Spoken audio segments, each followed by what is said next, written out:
Radhe Radhe everyone, आप देख रहे हैं सीरियल स्यापा, जहां पे देते हैं हम आपको आप ही के फेवरेट शो से जुड़ी इंटरेस्टिंग अपडेट। दोस्तों, आज रात के एपिसोड की शुरुआत में दिखाया जाएगा कि श्रीनिवास और गोविंदराज बात कर रहे होते हैं, जहां पर श्रीनिवास से गोविंदराज बहुत ज़्यादा नाराज़गी जताते हुए भार्गवी के साथ अन्याय करने की बात कहते हैं। इसके जवाब में श्रीनिवास सिर्फ गोविंदराज से यही कहते हैं कि आपने वचन दिया था कि आप हमेशा भार्गवी का साथ देंगे, आप बस ये वचन भूलना मत।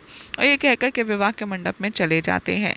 इधर दिखाया जाएगा कि भार्गवी काफ़ी ज़्यादा उदास होती है और दुल्हन बनी वो सिर्फ श्रीनिवास के बारे में ही सोच रही होती है।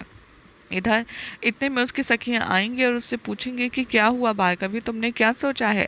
तभी भार्गवी अपना लिखा हुआ एक पत्र देंगे और कहेंगे कि ये जब मैं चली जाऊं तो मेरे बाबा को दे देना। और उनकी सखियां उन्हें रोकने का, समझाने का प्रयास करती हैं, लेकिन भार्गवी के मन में क्या चल रहा है किसी को नहीं बताती। इधर विवाह का मंडप सज्ज है, सभी लोग वेट कर रहे होते हैं कि कब शादी की सारी जो विधियां हैं वो शुरू होंगी। ऋषि भृगु राजा काश से कहते हैं कि आप बिल्कुल भी चिंता मत करिए, जो इतना शक्तिशाली धनुष चला सकता है वो कोई साधारण तो होगा नहीं। कभी कभी नर के रूप में नारायण होते हैं। और राजा आकाश भी इस बात से संतुष्ट हो जाते हैं और कहते हैं कि शायद आप ठीक कह रहे हैं, और ऋषि भृगु की बात मान लेते हैं। यहाँ पर श्रीनिवास विवाह मंडप में पहुंच जाते हैं। सामने से पद्मावती आती हैं पुष्प की माला लिए, लेकिन श्रीनिवास को उसमें भार्गवी नजर आती हैं और वो काफ़ी ज़्यादा उदास होते हैं। इधर भार्गवी अपने कपड़े बदल कर के वेंकटगिरी छोड़कर जाने का मन बना चुकी हैं और वो सारे उस स्थान से गुजरती हैं जहाँ पर श्री ने और उन्होंने समय बिताया था।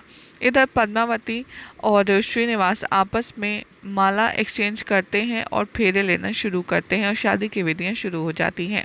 रास्ते में चलते चलते भार्गवी को एक पेड़ दिखता है जिस पर श्री लिखा होता है। जैसे ही वो उसे छूती हैं, उन्हें अपने और श्रीनिवास के खूबसूरत लम्हे याद आने लगते हैं। वो उदास होती हैं।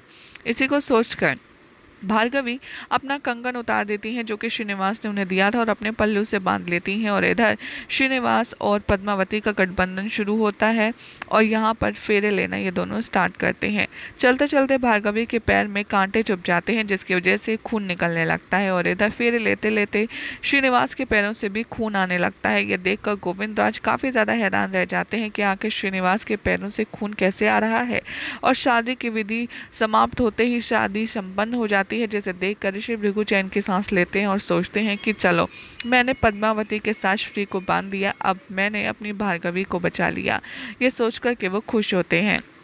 इधर भार्गवी की माता भार्गवी के कक्ष में जाती हैं और देखती हैं कि उनके सारे कपड़े अस्त व्यस्त पड़े हैं। फिर वो उनकी सखियों से पूछती हैं और कहती हैं कि भार्गवी कहाँ है। उनकी सखियां उन्हें एक पत्र देती हैं जिसे पढ़कर वो काफ़ी ज़्यादा घबरा जाती हैं और सीधा लेकर ऋषि भृगु के पास जाती हैं। ऋषि भृगु जैसे ही पत्र में पढ़ते हैं, यहाँ पर भार्गवी कहती हैं कि मैं वेंकटगिरी हमेशा के लिए छोड़कर जा रही हूँ, क्योंकि मैंने जो सोचा था वो कुछ भी नहीं हो पाया है और मैंने जितना प्रेम श्रीनिवास से किया था उतना मैं और किसी पुरुष से नहीं कर पाऊंगी। इधर शादी के बाद कक्ष में पद्मावती और श्रीनिवास आपस में बात कर रहे होते हैं। तभी पद्मावती यहाँ पर श्रीनिवास के निकट आती हैं तो श्रीनिवास कहते हैं कि देखो, तुम्हें अच्छे से पता है मेरे हृदय में सिर्फ और सिर्फ भार्गवी है और मैं भार्गवी का स्थान तुम्हें कभी भी नहीं दे पाऊंगा। भार्गवी के बारे में बात ना करने के लिए पद्मावती कहती हैं और कहती हैं कि मैं बस अपनी स्थान को आपके हृदय में बचाना चाहती हूँ, मैं भार्गवी का स्थान नहीं लेना चाहती। मैं आपकी ज़िंदगी में, आपके हृदय में अपनी एक अलग जगह बनाऊंगी। ये कहकर के पद्मावती श्रीनिवास के समीप आने का प्रयास करती हैं, लेकिन यहाँ पर श्रीनिवास को आभास हो जाता है कि भार्गवी वेंकटगिरी छोड़कर जा रही हैं और वो ये कहकर के वहाँ से चले जाते हैं कि मुझे एक महत्वपूर्ण काम है। और श्रीनिवास पद्मावती को अपनी शादी के पहले दिन ही छोड़कर चले जाते हैं।